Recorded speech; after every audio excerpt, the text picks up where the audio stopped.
good afternoon. Oh, good morning. I'm not sure. You're in England? I'm in England, yes. So it's it's afternoon. Just to start, tell me who you are. Who is David Pearce? I'm not going to give you any parameters, but just give me. How do you describe yourself? Well, yes, I'm a transhumanist. Rather oversimplifying a little, transhumanists believe in a triple S civilization of super intelligence, super longevity, and super happiness. And I think today we're going to focus on the super longevity. I confess my own preoccupation has been the problem of suffering, not just in humans, but non-human animals. And what I would see as the goal of our civilization, what ought to be the goal of replacing the biology of suffering with a different, more civilized signaling system, life based on gradients of intelligent bliss. But the three supers mesh with each other in surprising ways. Well, I mean, you say that we're going to focus on the longevity aspect of it. I mean, the thrust of our film certainly takes that as the guiding principle, I guess. But I to confess, that wasn't really, at least in the macro, why I made the film, or why I wanted to make the film. It wasn't to talk about longevity. It was to talk about a lot of the things that, at least early on in my life, FM introduced to me, or at least opened up a window into those things. So what the longevity aspect, in a way, is the sexiest, as a filmmaker, as a, to connect with people, because I think as much as, a lot of people in the transhuman community do this thing where, like, raise your hand if you want to live 10 more years, 20 more, 50 more, 100 years, and there's this sort of individual, at least, hesitance to raise your hand and say, yeah, I would like to live 10 more years or 20. So I think we're very concerned about our mortality, even though we don't like to admit that we are. I think there's a dissonance there, but that's not primarily why I made the film. I mean, in the bigger context. So I guess I should ask you, like, well, how was the film? What you expected? Tell me, what was your experience of watching this movie that we made? Well, yes, it's the sense of awe with someone who actually personally knew FM 2030, because for me, he was a name, one of the greats. FM famously said that he wouldn't eat anything that had a mother, which is showing, the kind of continuity, this kind of universalism. So yes, as I said, I don't think like a movie critic, and a movie critic would probably give you a very different answer. But yes, in a sense, someone who has witnessed history. Well, tell me a little bit about your introduction into. You describe yourself as a transhumanist, which is now interesting, because I feel like everybody's got their own label or definition, or at least there are little. It almost seems political, the redefinitions, or the way people are now presented. It's almost like transhumanism now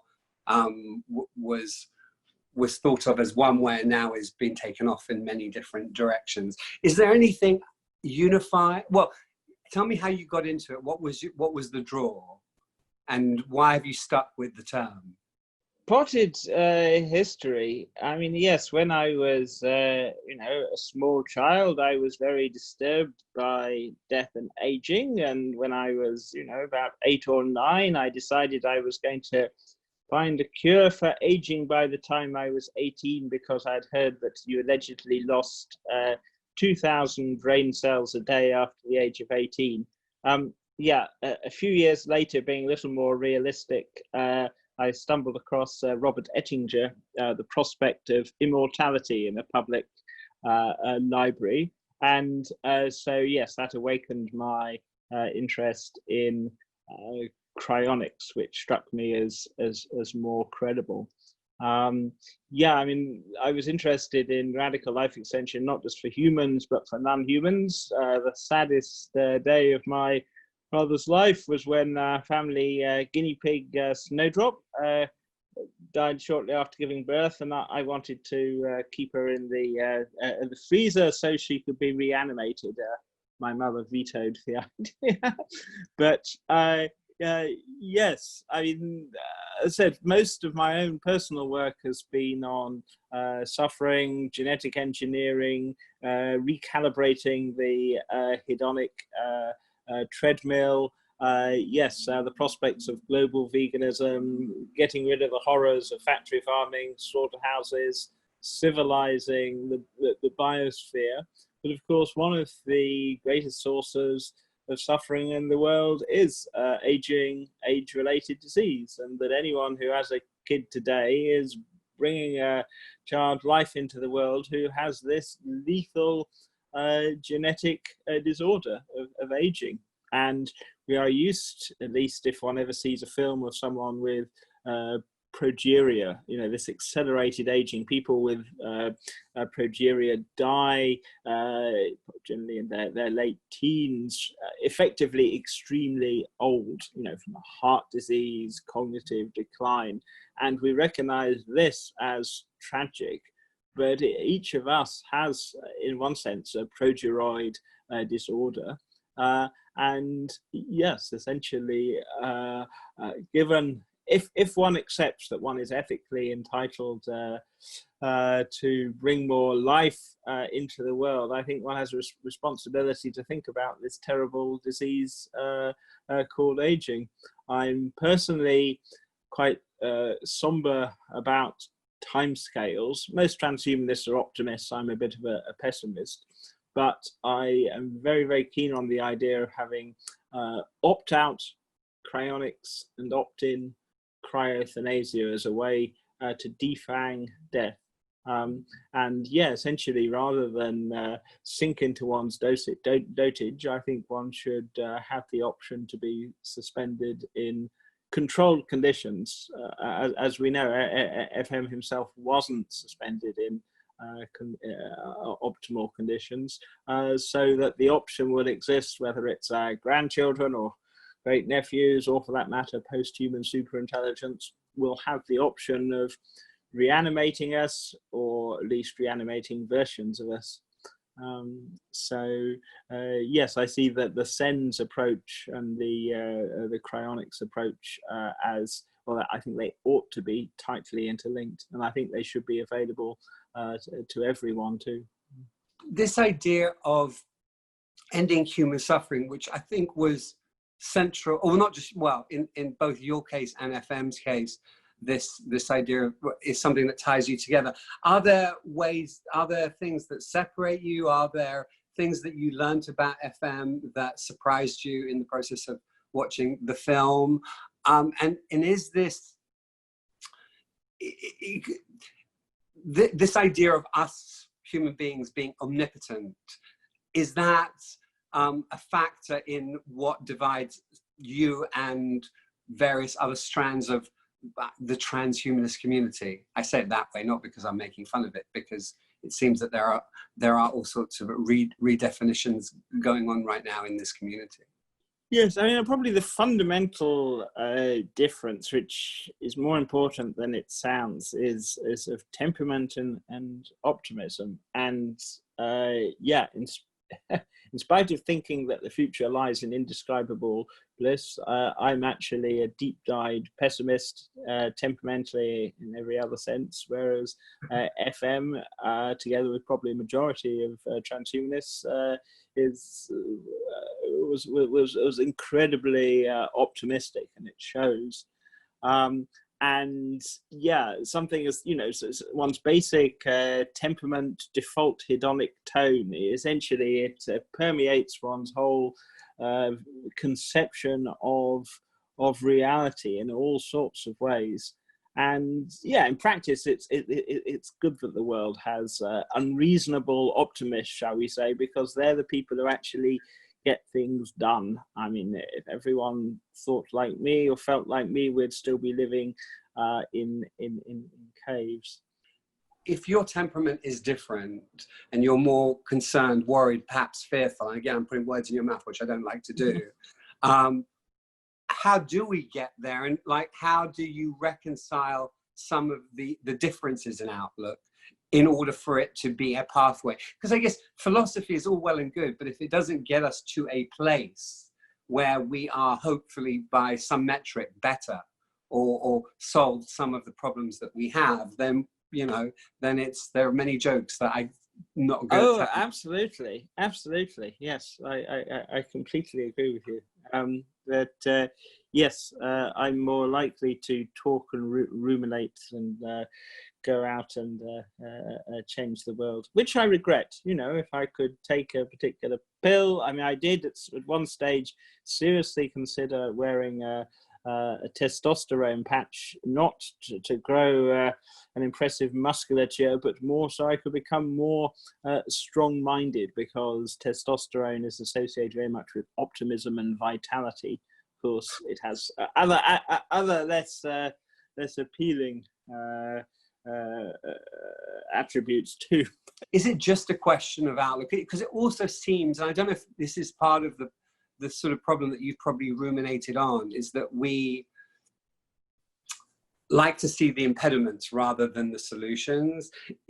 Are there other impediments to this? Because I do see that this idea of how we, what do we define as sentient beings? What is consciousness? I mean, you have all these questions that come into place once you sort of go down these sort of rabbit holes. And then you have, I mean, Steve Fuller was really interesting because he talked a lot about, you know, FM's idea of, you know, upwingers and this upwing philosophy, and he called it the divide between upswingers and downswingers. And he kind of put in the way he formulated it was that there are, you know, the divide which is going to make the practicality of some of these solutions hard is that you're going to have, number one, this idea of man being completely omnipotent, and therefore his consciousness is the only consciousness, versus, you know, people who, you know, wanted to stay in our biosphere. And so, you know, you have these two sort of strands almost pitted against each other. Well, questions of the nature of consciousness and identity are critical, because, for example, I mean, some futurists believe in the possibility of mind uploading. This is the idea that you could be scanned, digitized, and uploaded to a different, less perishable substrate. Now, for all sorts of technical but also philosophical reasons, I'm extremely skeptical about mind uploading. I don't think a classical digital computer could ever support phenomenally bound subjects of experience. So, yeah, that is I mean, one can conveniently divide science from philosophy. In practice, science is shot through with philosophical background assumptions, and the penalty of not exploring these background assumptions is to give, in many cases, bad philosophical assumptions a free pass. Also, yeah, one wants to explore the nature of personal identity too. What does it mean? I mean, it's just the idea of, for example, getting rid of aging and the prospect of immortality are distinct. I mean, our whole conceptual scheme tends to assume enduring metaphysical egos. That in some sense you are born, and then perhaps 80, 85, 90 years later, you die, at least in the kind of conventional Darwinian life. But what is this bearer of identity? Because yes, you are physically different from your namesake of 5 minutes or 5 years ago. You're also organizationally different too. And so what is it that one actually wants to preserve? Just to take a step back, if you had to sort of look at, if you're looking at the world's problems right now, and there's these really big macro problems that we've talked about, and then there are, you know, all these other, I mean, they're the same problem in a way, because it's about inequity.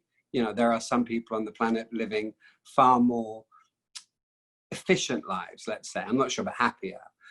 And then, you know, in terms of your beginning thrust this idea of super happiness. What does that mean?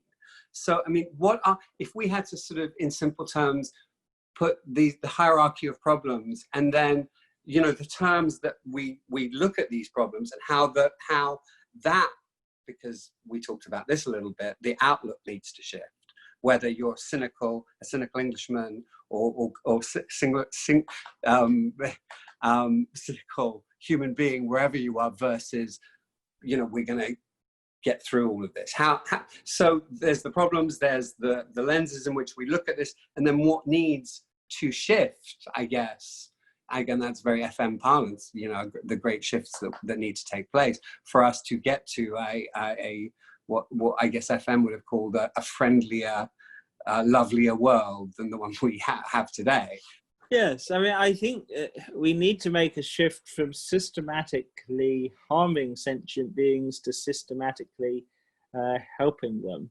And just as compared to our posthuman successors, we are about as sophisticated as rodents, or perhaps as bugs. There's something crazy about aiming for radical extension, while at the same time on the sort of human dinner plates, we drastically shorten the miserable lives of non-human animals, and eat them.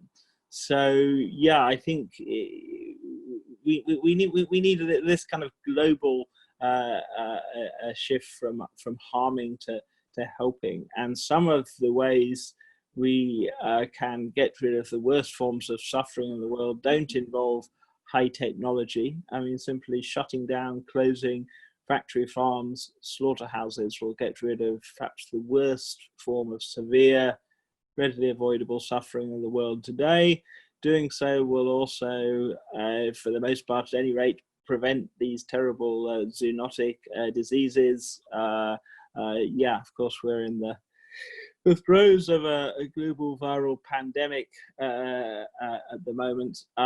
Yeah, this wouldn't happen if we were vegan. Realistically, I suspect the revolution here is going to come about via cultured meat and animal products, and it's going to be messy as revolutions always are. But yeah, in terms of the broader abolitionist project to defeat suffering, yeah, I think we're going to have to combine the environmental, social, political reform with tackling our sinister genetic source code. I say sinister because, yeah, the nature of the hedonic treadmill means that most of us can never be very happy for very long. Most people will suffer terribly in the course of a lifetime. In the long run, I would hope we can edit our source code to defeat aging. But even today, however, we could dramatically improve the quality of life with future humans by providing universal access to pre-implantation genetic screening and counseling for all prospective parents. And this will take a lot of deep thought, even some light genetic tweaking. And something like the SCN9A gene, this kind of volume knob for pain, dozens of different versions. One can choose effectively the pain thresholds, pain sensitivity of one's future children, other alleles, allelic variations associated with having a high or a low hedonic set point. And one of the things we'll be able to do too over the next few decades and beyond is prevent such states as boredom. I mean, one of the arguments against radical life extension that people use, for example, is that eternal life or quasi-eternal life would get boring. But no, it will be possible to replace the biology of boredom, tedium, existential angst with gradients of fascination. Indeed, it will. This is technically easier to do. One can probably sketch out what is involved in much more detail than defeating the biology of aging. I mean, these things sound so I mean, both interesting, fascinating, but so loaded with problems. I mean, not just the practical problems, but even, I mean, this sort of divide between our feelings, our emotions, and our sort of rational thought. Because I mean, if we think about suffering, and human suffering, animal suffering, and I actually really, you know, in some ways really like this idea that if that was the thrust, if it really is about suffering, not just about our suffering, but about this sort of universal suffering, that in a way, and maybe this was me getting all earthy crunchy for a minute, was that in and of itself would bring about this more, would bring about a more universal togetherness that would allow us to solve these other big problems: poverty, environmentalism, the idea of the experience of inequity, or not having something, or taking away fear and replacing that with wonder. I mean, that on the one hand seems really amazing. Oh, I'm going to walk around without, you know, all this baggage that I don't need. But then there are various consequences around just removing this idea of fear. Yes, I mean, one of the other definitions of transhumanism, I mean, I invoke the three supers, but technical solutions to ethical problems. And technology tremendously amplifies our capacity to do either good things or bad things. And yeah, it's given the way humans are constituted, we are, well, I needn't say that we can be incredibly selfish, but on the whole, we are not systematically malevolent. And so if one can develop technologies that at negligible cost can help not just all humans, but all non-humans, I'm fairly confident in the long run they can be implemented. And so, yeah, I mean, any sketch of you know, our glorious future, what I hope is going to be future of super intelligence, indefinite youth, gradients of sublime well-being. Yeah, it's not enough simply to sketch out the technologies. They've also got to be sociologically credible too. A lot of my pessimism stems from timescales as much as anything else, in that I wish I could look you in the eye and say 2045 the year humans become immortal, or 2085 the last experience on earth below hedonic zero.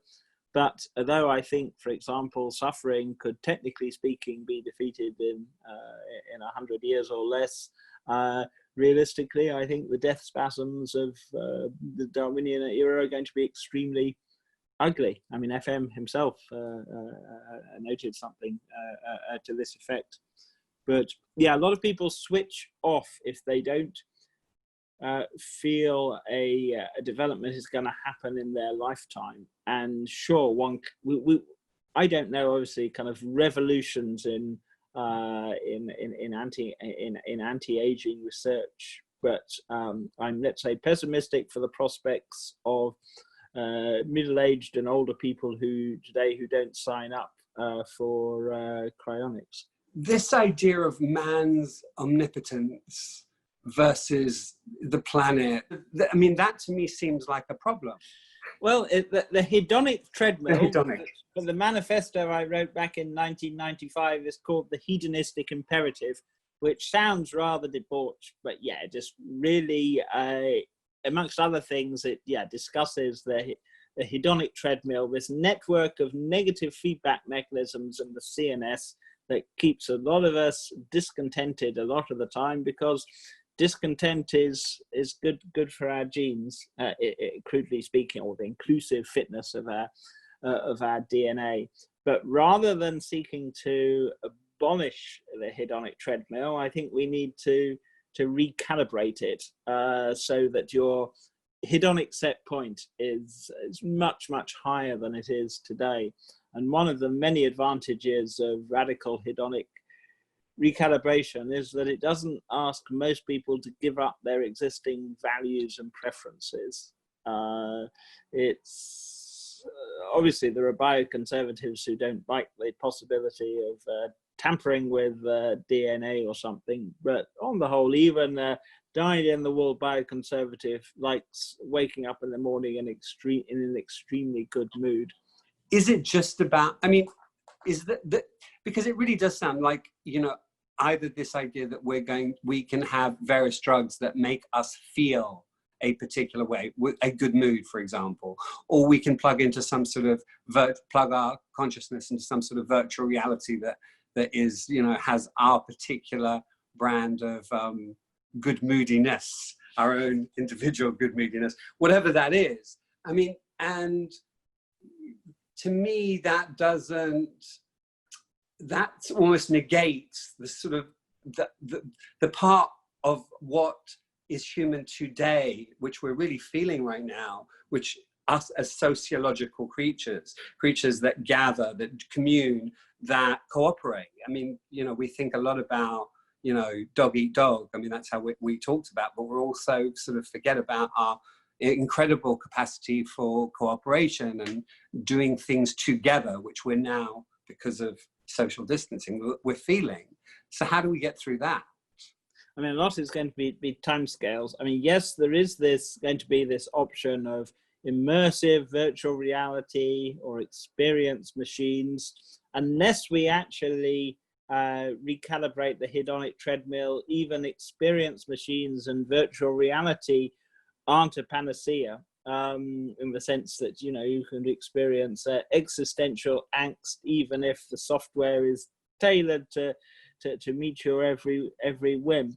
But one of the advantages of focusing on hedonic recalibration, upgrading our reward circuitry, is that with a higher hedonic set point, you can engage in what passes as, you know, the real world basement reality. It's not a case of surrendering into sort of fantasy worlds of self-delusion, or it needn't be. Other things being equal, the happier you are, the more you want to engage with the world. It tends to be depressives who tend to withdraw into themselves. So yeah, I mean, these are kind of going to be options for the future. How it will play out, I don't know. But yeah, as I said, on a personal, I mean, ethically, I think overriding obligation is to minimize, mitigate, and prevent any kind of suffering, and I think it's going to happen. But yeah, a realistic timescale and a hedonistic imperative. I predicted cautiously that the world's last experience below hedonic zero would be a few centuries from now, possibly in some obscure marine vertebrates. Yeah, it's still my best guess for timescales, but there are so many unknowns, I don't know. Can you give me sort of the gradient, how we would handle a particular situation, either a macro situation or a more personal situation, on this gradient, you know, after we'd solved various of the hurdles? So yeah, I mean, it's in some ways it's very unintuitive. But today there are people, tragically, who spend almost their whole lives below hedonic zero. They are chronically depressed. Now, some of them, it is true, it is so bad that their signaling system breaks down, complete learned helplessness, behavioral despair. They might be hospitalized. But the world is also a very large number of walking wounded. They essentially experience a lot of life as information sensitive gradients of ill-being, and some stimuli are better or worse than others, more or less pleasant than others.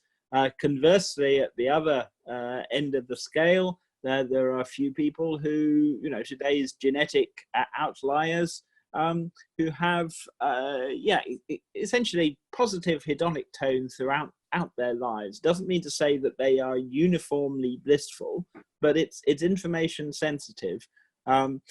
Anders Sandberg, I often quote Anders as he will acknowledge. Admittedly, I pressed him on the point. Yes, I do have a ridiculously high hedonic set point, and he is extremely intelligent, erudite, works in the field of existential risk, productive, socially responsible.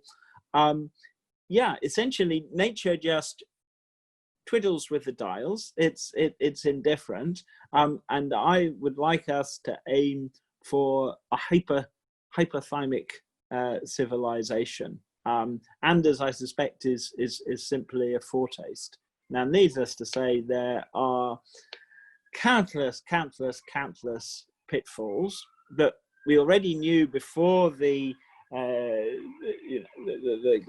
genetic revolution, from twin studies, concordant studies, that depression, hedonic set points, hypothermia, so forth, had a high genetic loading. But now, thanks to molecular genetics, we are teasing out the particular genes and neurological pathways involved. And essentially, we're going to have the option of choosing approximate hedonic set points and hedonic range of our future children and grandchildren, and probably our future selves. And yeah, essentially the level of suffering or bliss in the biosphere is going to become an adjustable parameter.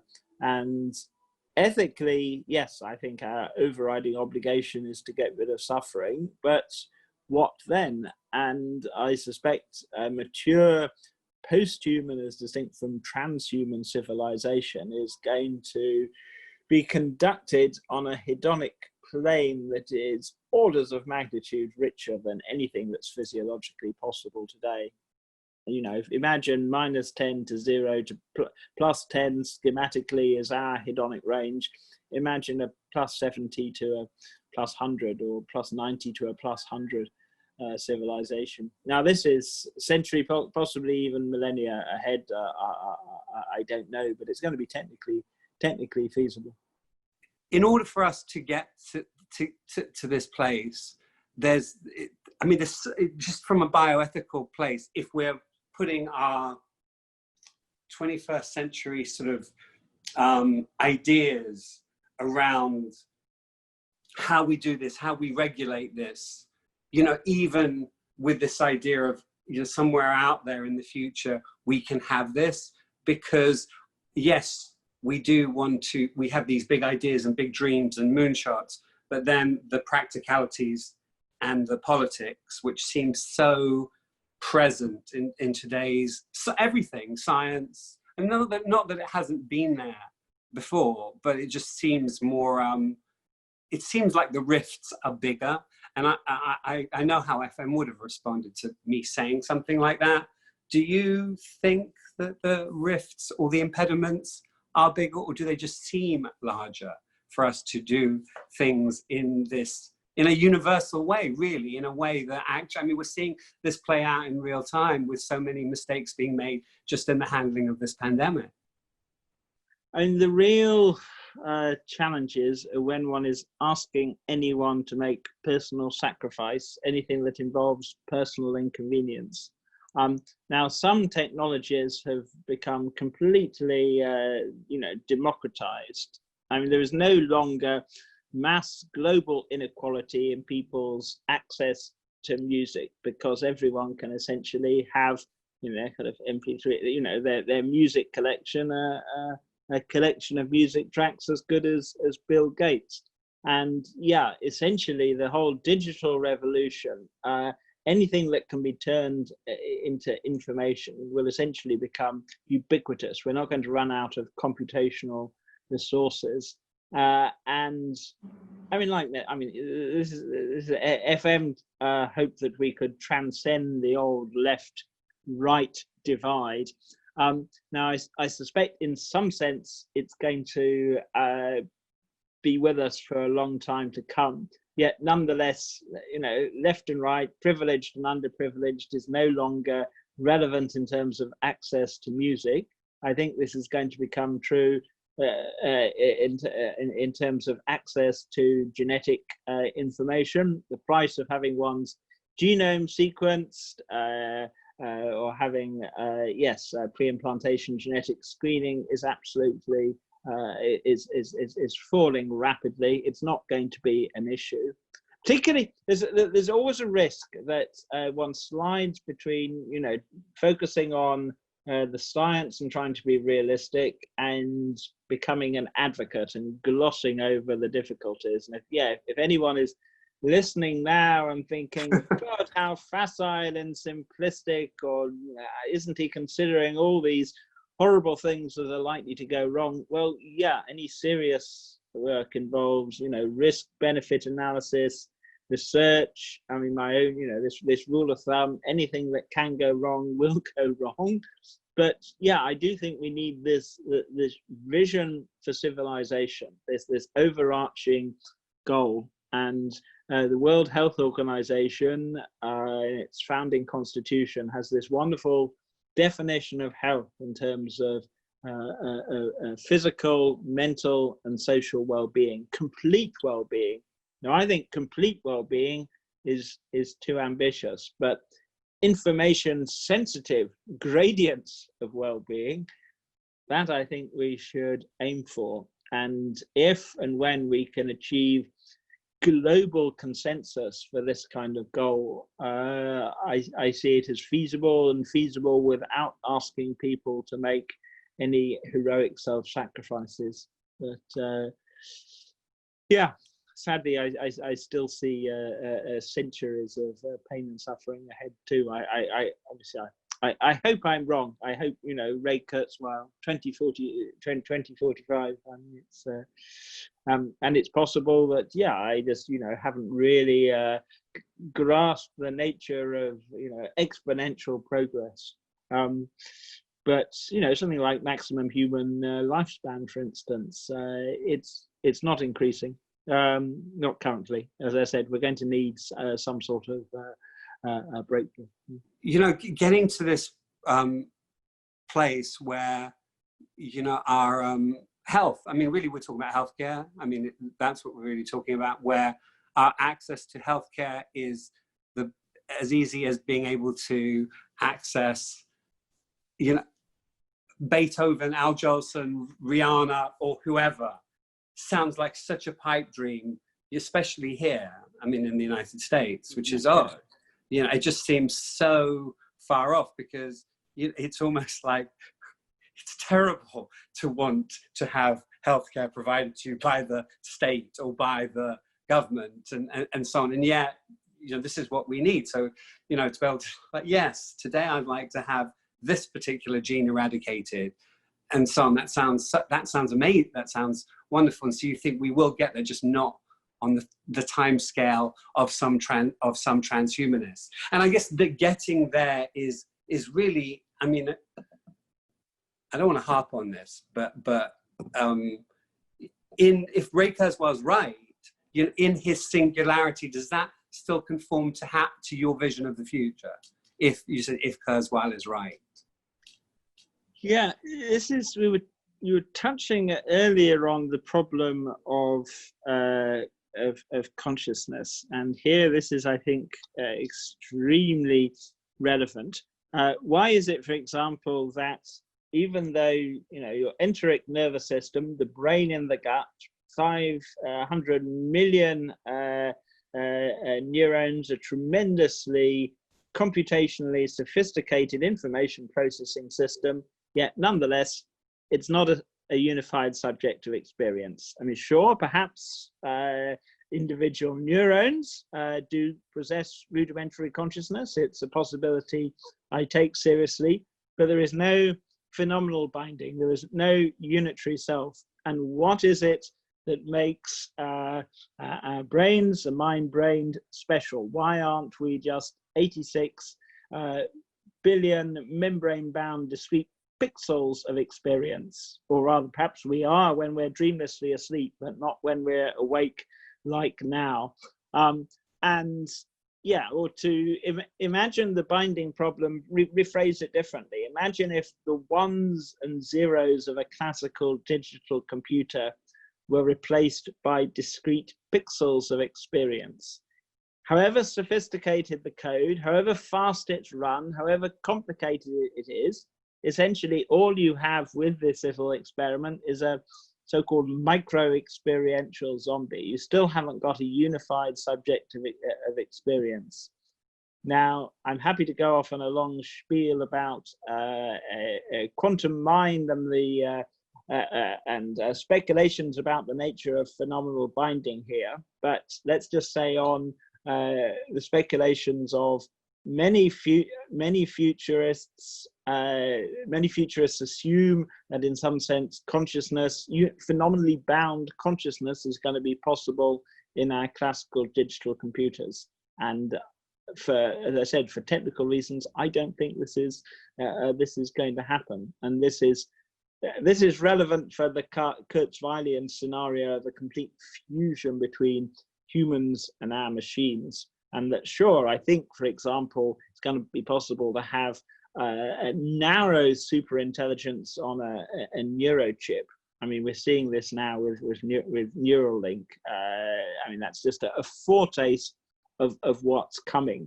But in some sense, I think full spectrum superintelligence is going to be us, or rather our biological descendants, massively augmented by AI, genetically rewritten, but nonetheless, still us in some sense. And Ray Kurzweil, many futurists and transhumanists would dispute this. They would say that it's a sort of substrate chauvinism, this assumption that subjects of experience can't be created in our programmable digital computers. The question I have is related to this. So on the one hand, you describe yourself as pessimistic, right? But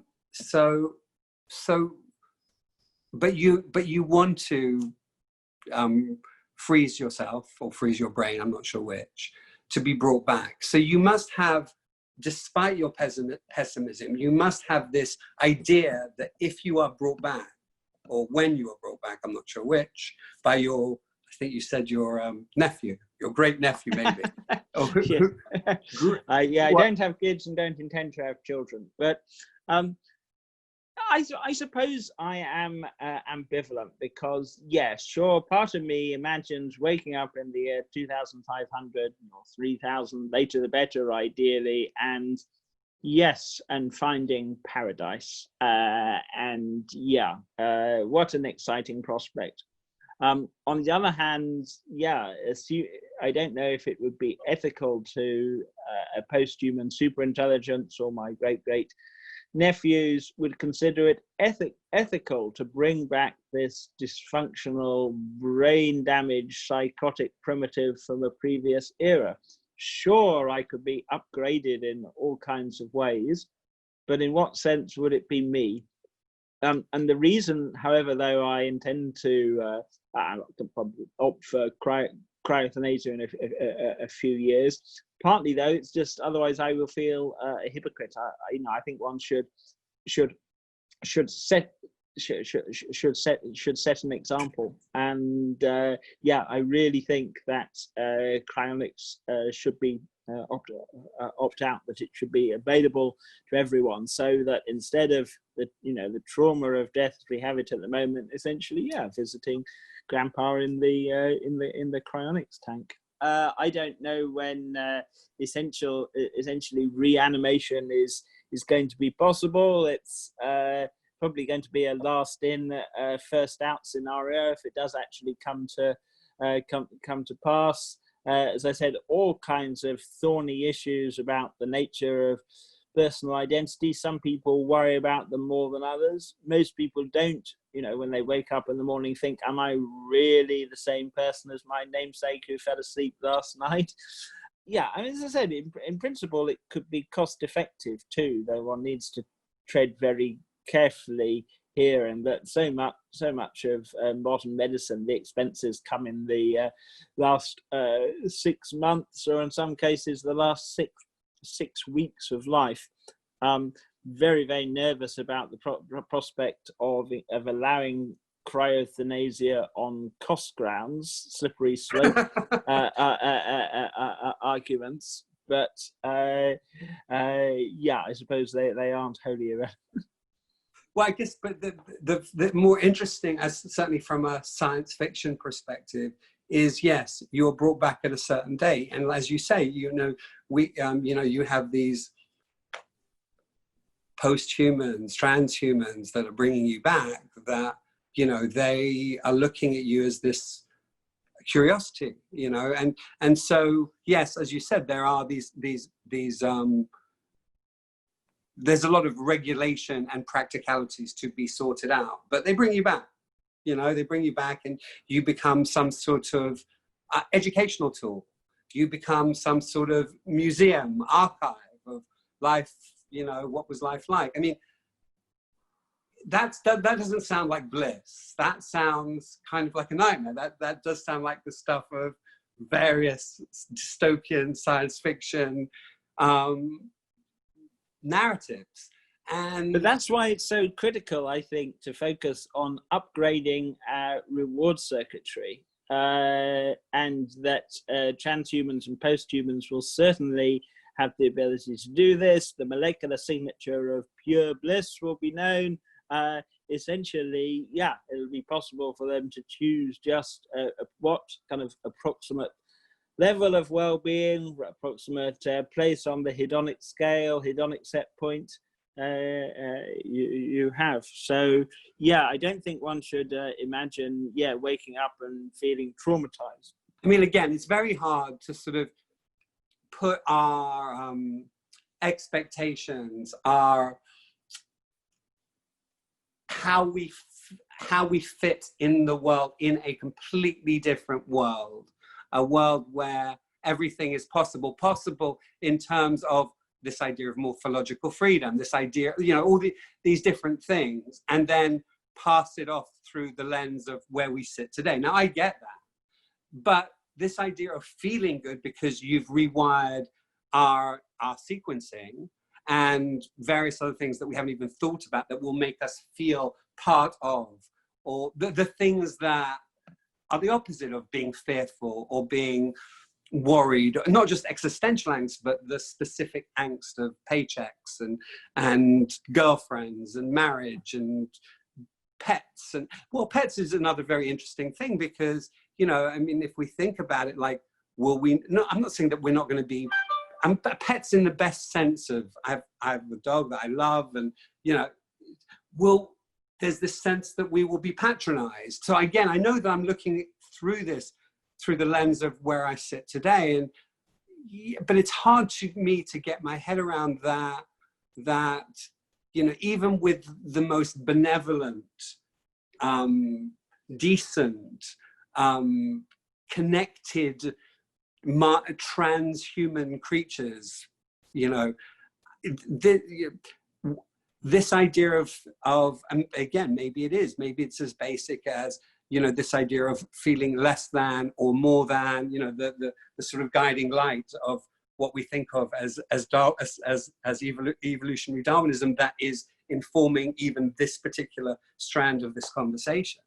I mean, if today one likes to think of oneself as, you know, pretty reasonably intelligent, clued up, yeah, whereas compared to presumably our transhuman successors, we're, yeah, all kind of feeble-minded, if not psychotic. Does this matter? I said I don't, you know, I'm not convinced this matters. Would we, in some sense, be pets? Well, once again, does this matter? I'm not personally really convinced. The feeling today of feeling inferior or being patronized or condescended to, that matters because it causes suffering. But the fact that compared to our successors, we are pretty stupid, I'm not sure does. Having said that, I mean, there is the possibility, and I don't know if this is the case, that an advanced civilization will, in a sense, choose to be ignorant. This is it. There are all sorts of forms of suffering in the world today that one chooses not to know about because one can't do anything about them. And essentially, I think our obligation is as a civilization is to make sure we have done absolutely everything to get rid of, essentially get rid of suffering. That then, in the sense, our responsibilities will have been discharged, and we can forget about the horrors of Darwinian life. So even though I suspect, a future civilization will be orders of magnitude richer, their lives, and they will be hyper intelligent in one sense, it's possible that they will choose to be selectively ignorant too, in the same way that you and I are ignorant about the Dark Ages. Other than that they exist, I mean, we don't want to spend our time exploring them, because many of their, all sorts of horrors, but we can't do anything about them. But if we go down this route, it's vital to make sure that we have done, literally everything we conceivably can within the sphere of competence of rational agency. So, within our kind of forward light cone, I mean, to the best of our knowledge, for example, I say to the best of our knowledge, it may well be that we are alone within our cosmological horizon, our Hubble volume, in which case, in some sense, I think once we get rid of suffering on Earth, all our ethical responsibilities will have been discharged. But maybe suffering Darwinian life exists elsewhere, in which case, within our ability to do something about it, which would put a whole new complexion on our cosmological responsibilities. It's funny because I love how you've brought in the sort of animal kingdom. I mean, I do. I think there's something really in that, and our connectedness, not just to ourselves and our brotherhood of man, but our the world in which we live, including animals. I think that's really important. And it's funny, I joke with my kids that in a way I would love to come back as our dog. Our dog is loved, is really loved, doesn't have to do anything, doesn't have to work, has universal basic income, gets a lot of attention, love. Our dog definitely seems a little bit sad. So, even with all of this attention and love and walks and food and all of it, that doesn't necessarily equate to a completely happy dog. There are moments of bliss for the dog.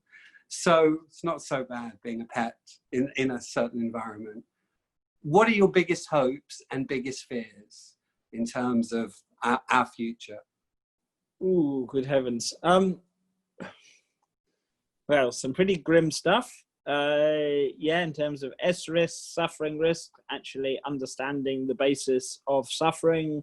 Yes, it will enable us to get rid of it altogether. In theory, this knowledge could be used to do unspeakable things, and I don't even want to sort of contemplate this. I hope we're wise enough not to do so.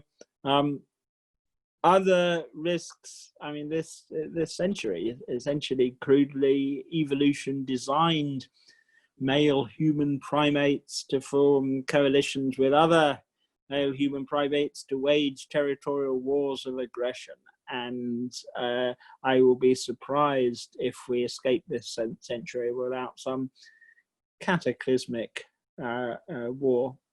This pandemic has been bad enough, but compared to the horrors of even local or theatre nuclear war, let alone some kind of strategic interchange. So I would hope that we're going to make the shift to some kind of democratically accountable world government.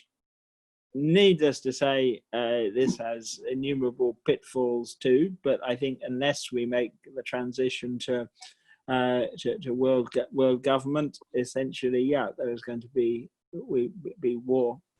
On a sort of a brighter note, though, if one can skip over these over the horrors of thermonuclear war and stuff that may well happen. For technical reasons, I think the future of sentience in the cosmos is indescribably wonderful. Just think, conjure up or whatever was the most wonderful peak experience of your life, I think the deepest, darkest depths of post-human experience will be far, far better than that peak experience of yours. And that is a future worth aiming for. You know, FM really was the first person that sort of introduced this idea of lab-grown meat, which again, I think people in the press at the time laughed at him. I think I remember reading an article that you wrote that you felt that once we had the ability to produce this well, whatever well means, but cheaply, efficiently, this could create a revolution. Do you want to tell me a little bit about that? Yes, I mean, FM was prescient here as he was in so many ways. But yeah, essentially lab-grown meat, it sounds artificial. Some people, you know, frankenfoods and the like, but it can be genetically identical to today's products. And I think once lab-grown or cultured meat and animal products hit the shelves and the supermarkets, yeah, I think it's going to sweep the world. And once most people eat cruelty-free lab-grown products, essentially the factory farms and slaughterhouses will be outlawed. Because one of the reasons I'm optimistic on this score is, yeah, you know, this element, what critics would say is virtue signaling. Essentially, yeah, one wants to show that one is a fundamentally decent person. I mean, already there was this extraordinary study, and it's actually been replicated. I didn't believe it when I read it. When actually asked, do you think slaughterhouses should be abolished? 47% of respondents in the USA in this study said yes. Not asking, will you go vegetarian or vegan, but do you support abolishing slaughterhouses? And yeah, slaughterhouses are the weak link in the whole chain of abuse. So yeah, when, although there are some, I mean, I said, I've personally never tasted meat, so I don't know what I'm missing. You know, is there something? It's, yeah, the very idea is repulsive to me, but most people, of course, have tasted meat. It's part of their diet. I think once the cultured meat revolution takes hold, that yeah, getting rid of factory farms and slaughterhouses is going to happen surprisingly rapidly. And yeah, I think not merely our descendants, well, our post-human descendants, but also our grandchildren will look back on this era as just some kind of cannibal holocaust. I mean, it's, you know, pig is a, you know, sentient and sapient as a toddler. And yeah, FM was absolutely spot on there. Commitment set out in the, you know, the Transhumanist Declaration, 1998, 2009, a commitment to the well-being of all sentients. And yeah, I think we should take this take this literally. And yeah, it's, I mean, personally, I would like to see, you know, 100-year plan under the auspices of the World Health Organization to get rid of any form of suffering. Yeah. This isn't a prediction. I don't think it's going to happen for sociological reasons. It's going to take much longer. But yeah, whether factory farms or free living animal suffering, I mean, essentially the problem of suffering, it is technically soluble. One doesn't need to invoke post-human superintelligence. Recognizable extensions of existing technologies, CRISPR, genome editing, synthetic gene drives, and so forth can be used. And you'll leave the regulation and the practicalities to the politicians, or to an AI, or to whom? Realistically, however advanced transhumanists are in some ways, we still haven't found a more effective method of governance than democracy, liberal democracy. So I hope we're going to retain democratic accountability and including elections, democratic elections. Why democracy? Because seems to be the only method for the kind of accountability and the peaceful transfer of power. I mean, if enough people really hate the existing government, we can get rid of them without violence. So yeah, in one sense, this is a rather traditionalist note that, yeah, we all know democracy has horrendous problems, but no one has yet really thought of a better solution. And so that, yeah, in theory, one could invoke nanny AI or some kind of super intelligence, but I'm skeptical there. I don't think digital zombies are capable of making the wise decisions. I mean, look, thank you. I mean, I've lots of other questions. I mean, I do want, if you've got time, I'll ask you one other thing. This, you know, this Zoltan campaign of morphological freedom, and I don't know why I keep thinking about it, but it is in my head. And it sort of, I mean, on the one hand, it kind of goes hand in hand with how you're looking at animals and sentient beings and consciousness, and, like, you know, this experiential quality that one must have to suffer and receive pleasure, you know, in terms of the experience. But so, you know, as these different forms of AI become more and more sophisticated, and again, this could be a really long conversation, like, are they conscious? At what point do they become conscious? When we have the ability to change our biology and our shape and the substrate, should we, I mean, there are so many ways to go. I mean, on the one hand, it seems exciting, and on the other hand, it also feels, you know, it gives me angst thinking about it. Is there any, I mean, have you got anything to say about this idea of morphological freedom as well, number one, this is the way forward, this is the lightning rod? I don't know, how do you, what's your thought process around morphological freedom? Well, by itself, morphological freedom doesn't actually recalibrate the hedonic treadmill, so I don't think it's a panacea. Nonetheless, all kinds of people today, whether or not they have any kind of formal diagnosis of body dysmorphia or anything like that, and not happy with their bodily avatar. I am frustrated at the fact that my bodily avatar doesn't evoke the superhuman paradise that I write about. But yeah, morphological freedom will be fantastic too. In some ways, it's going to be much easier to implement in virtual reality, which can still seem superhumanly real and intense, than it will be in terms of rewriting our genetics, so that allowing you to sprout wings and become a smart angel or something like that. But I guess the other part of it is, you know, with these AIs or robots or cyborgs or whatever that we will then, you know, perhaps look like them, be like them, because we have this ability. Are they conscious? Do they have the same rights, responsibilities as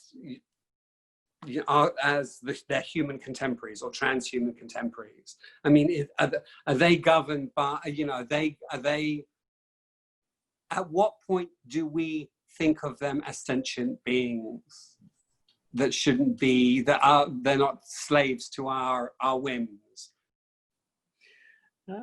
This comes back to the issue of the binding problem. However sophisticated tomorrow's digital zombies are likely to seem to us, and as we know, AI is eclipsing us in seemingly ever more cognitive domains. There is no unified subject of experience there. That classical digital zombie doesn't actually understand nature of consciousness, the pleasure-pain axis, doesn't have a phenomenal self.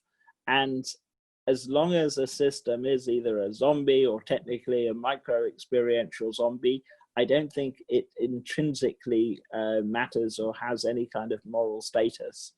I mean, I would be concerned about someone, for example, who is in the habit of beating up his robo-lover and so on, even though it was knowing it was a zombie. Might this person behave in such a way towards a sentient being? But nonetheless, intrinsically, yeah, I don't think non-sentient systems have rights. No, I'm a sentientist. So what, at some point we're going to have a Blade Runner test. We'll have to have a Blade Runner test at some point to see, because the uncanny valley between these AIs and us is going to be so nominal, and so so they won't have rights until they pass a certain test. Thank you so much. This was so fun. This really was fun. It was very nice. It was lovely to know you. And I think we need more people thinking about us as sentient suffering beings and eradicating suffering and how we get there. Thank you. Well, Johnny, thank you. Congratulations too on the movie. And yeah, if you're post-pandemic, if you're ever in the UK, please let me know, and we must have afternoon coffee on Brighton Pier. That sounds wonderful. That sounds like that. I will definitely take you up on that. And I will be back in the UK.